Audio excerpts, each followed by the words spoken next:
As millions of Americans struggle to make ends meet during the pandemic, we're learning more about challenges the government faces to deliver federal aid on time. An overwhelming number of applications to federal benefit programs led to payment delays near the end of the Trump administration. And those problems appear to be persisting under President Biden. According to a report by the Washington Post, despite vowing to deliver a more equal economic recovery, one of the administration's, quote, biggest challenges is getting money into the hands of people who are still jobless or underemployed. Heather Long wrote that article. She's an economics correspondent for the Washington Post and joins me now. Hi there, Heather. Welcome. So Congress has approved trillions of dollars in federal aid. Why is it not getting to the people it's intended to help?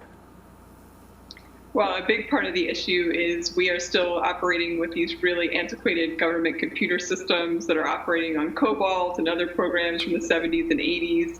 Basically, you get what you pay for. We haven't been investing in this technology, and now it's letting us down. Same thing with staffing levels. We've been cutting the number of people who work at places like the Internal Revenue Service, which is in charge of getting these stimulus checks out right now, and in state unemployment offices, which have really been on the front lines of trying to provide these weekly checks and weekly aid to people who are jobless right now.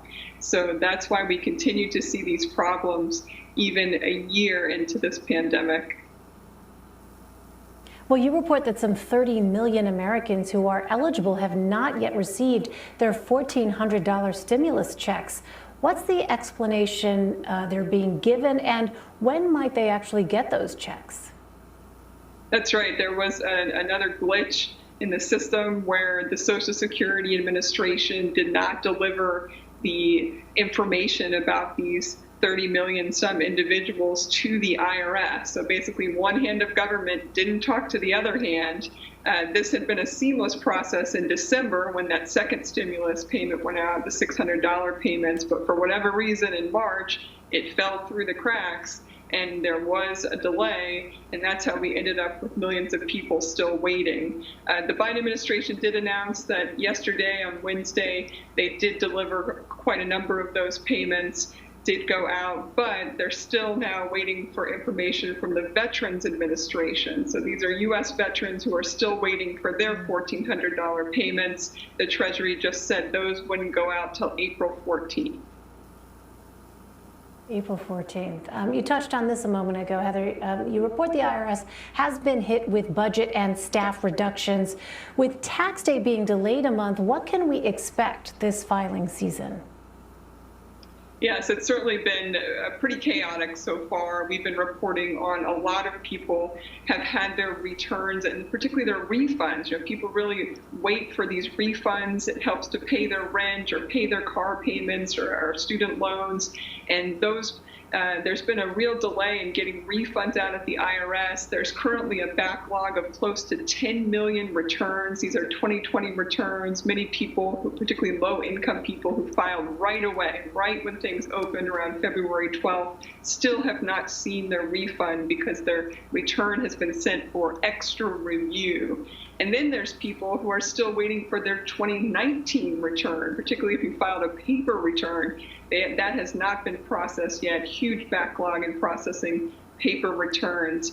So this might all seem kind of bureaucratic, but it really influences people's lives and affects them. They're not getting not only their refund, but if you don't have a 2019 return on file at the IRS, you don't qualify for a $1,400 stimulus check. So I'm getting emails from urgent families saying, I tried to do the right thing. I turned in my tax return on time last year, and it's the IRS that is preventing me from getting this stimulus payment because they won't process my return.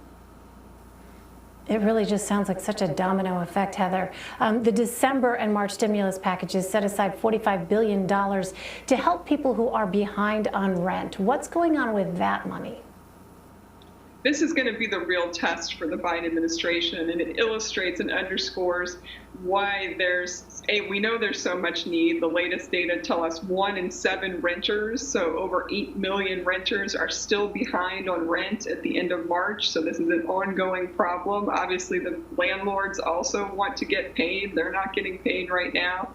And there has been this money allotted by Congress, but part of the problem is it has to go from the U.S. Treasury, and all of these funds have to go out to state and local governments, who then have to turn around, set up their own programs and their own protocols and their own technology systems and computing and application processes, and then disperse the money. Some states and cities are doing a much better job of that than others. I talked to a woman in Texas, for instance, Waco, Texas, who's mentioned in the article, and she's still waiting. She applied kind of early March, thought she had done everything. She has had eviction notices posted on her door. She's sort of exactly who we want to be helping, and yet she has not received any aid almost a month later. And, you know, in our final minute here, Heather, is there a clear solution to what seems to be a series of administrative problems here? The best solution is we need to take the time to invest money to improve our technology systems. And the good news is the stimulus package that was passed in March does include additional funding for state unemployment offices and for the IRS, nearly $2 billion to upgrade the IRS systems and hire more people. But it can't be done overnight. Can we get it done by the summer when more programs and payments are supposed to get out? That's the big, big question. Yeah, and as we see in the piece that you wrote, Heather, so many Americans are really on that precipice at this moment, waiting for that aid to come through. Heather Long for us. Heather, always good to see you. Thank you. Thanks very much. Good evening.